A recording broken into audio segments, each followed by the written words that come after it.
उत्तराखंड विधानसभा चुनाव 2022 के लिए बीजेपी ने खूब जोर लगा रखा है। भारतीय जनता पार्टी ने अपनी सरकार द्वारा प्रदेश में किए गए विकास कार्यों को जनता तक पहुंचाने के लिए कुमाऊं और गढ़वाल में विजय संकल्प यात्रा निकाली, जिसके बाद आज खटीमा में कुमाऊं में निकाली गई विजय संकल्प यात्रा का समापन हुआ, जिसमें मुख्य अतिथि के तौर पर केंद्रीय मंत्री नितिन गडकरी पहुंचे।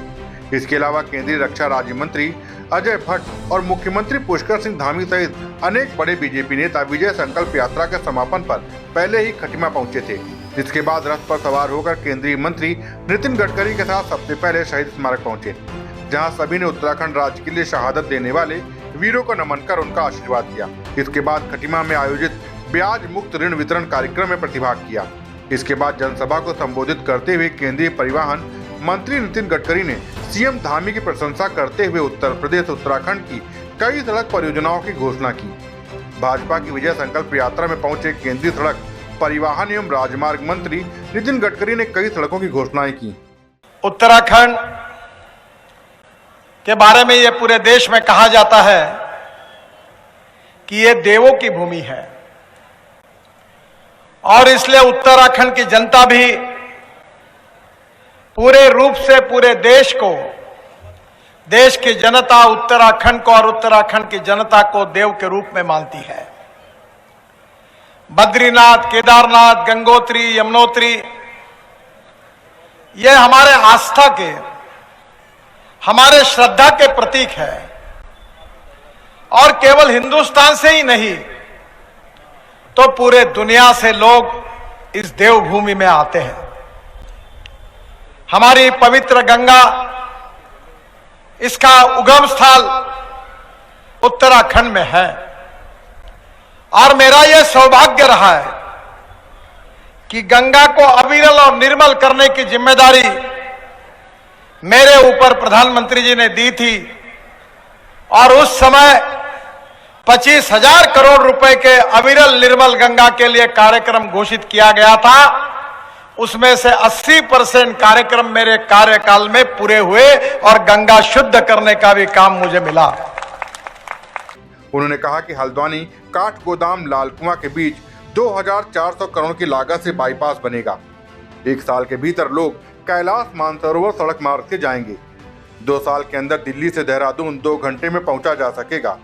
गडकरी ने खटीमा में रिंग रोड को भारतमाला प्रोजेक्ट में शामिल करने की और पीलीभीत टनकपुर रोड पर बाईपास बनाने की भी घोषणा की। इसका श्रेय किसी और को नहीं बल्कि उत्तराखंड की जनता को जाता है। युवा मुख्यमंत्री धामी दिखने में ही नहीं बल्कि काम में भी स्मार्ट हैं। आने वाले समय में गाड़ियां इथेनॉल से चलेंगी। गाड़ियों की स्पीड बढ़ाने पर भी काम हो रहा है। गडकरी ने कहा है कि अब कैलाश मानसरोवर यात्रा के लिए चीन, नेपाल व सिक्किम जाने की जरूरत नहीं पड़ेगी। सीएम साहब, आपके यहाँ से सीधे यात्रा की जा सकेगी। खटीमा सीएम धामी का क्षेत्र पर्यटन की दृष्टि से महत्वपूर्ण है। आने वाले समय में यह क्षेत्र विश्व के मानचित्र पर चमकने वाला है। कैलाश मानसरोवर जाने वाले श्रद्धालु इसी रास्ते से जाते हैं। मैं आपको विश्वास दिलाता हूं कि आने वाले 1 साल के अंदर आप कैलाश मानसरोवर तक रोड से जाएंगे। यह वचन और विश्वास दिलाने के लिए मैं यहाँ आया हूँ। सीएम ने बड़ी अपेक्षा से मुझे अपने गृह जिले में बुलाया है, तो मैं भी तैयारी से आया हूँ। उन्हें निराश नहीं करूंगा।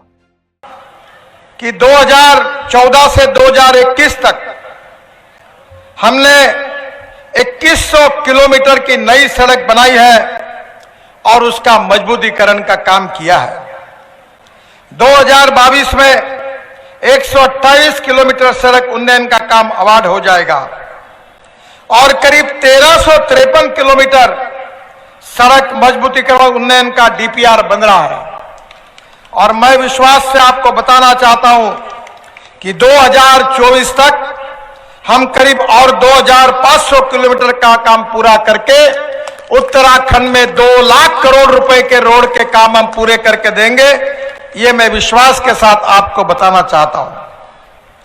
मुझे पता है कि खटीमा यह क्षेत्र धार्मिक और पर्यटन के दृष्टि से बहुत महत्वपूर्ण है।